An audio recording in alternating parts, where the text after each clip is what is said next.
What do you know about the differences between when you came over and started your journey becoming part of the United States and really now? Mm-hmm. I think there were two major mistakes done by the government, and I'll hit both political parties. Sure. So I think one of the first mistakes that happened, I was in Ukraine when this happened, when the President Obama allowed children to come into the country. And he said, we will not stop any child that wants to come to the country. That was the beginning of the mess. Because if you translate that into the Hispanic mentality, what you hear is, send your children, we'll educate them, they'll speak English, they'll have more future, they have more potential. Maybe they will be able to do this family reunification and call you to come when you get older. Okay. Or they'll just study, have a good job, and send money to wherever it is that your family is. And so what you had masses of people coming to the border and sending the children just walking across the bridge. And the immigration officers couldn't send them back.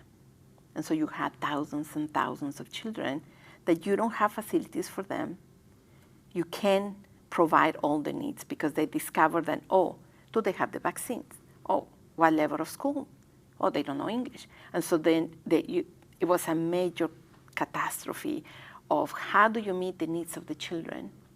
And then they couldn't separate them. They did separate them by sexes, but not by ages. And so and then they put them in these huge cages, which I'm not sure how they come up with that idea, but they were in groups, and they started putting like 50 in one cage, but then there were more and more and more kids, and then there were too many. They looked like they were in jail or something.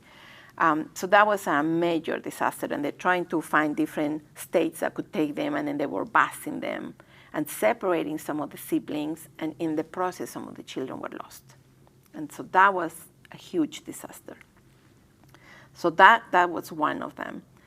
The second disaster that happened that opened the door for those caravans that you heard. There were caravans coming from Central America. And I heard President Trump said, all those illegal aliens are coming. They're taking advantage of all of our social services. They're getting free food. They're getting free money every month. And when you translate that, oh, go to America. They're going to give you housing, free food, free school, and money every month.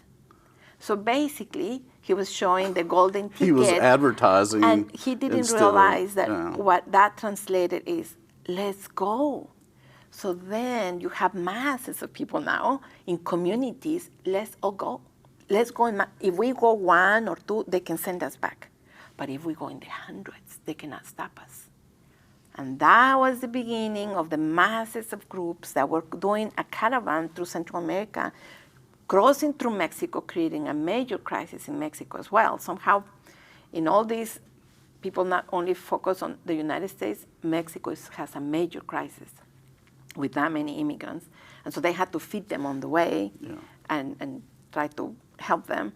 But then they got stuck on the border cities, creating a major conflict in there. People get sick, get separated, there's violence, there's robbing, and so all of that Mexico had to deal with while they're trying to pass over.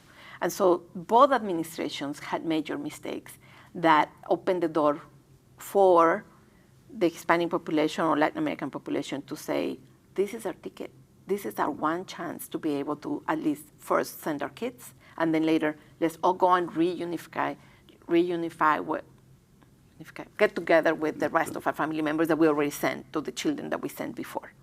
And so these two things happen without really understanding what will that create, the problems that they will create.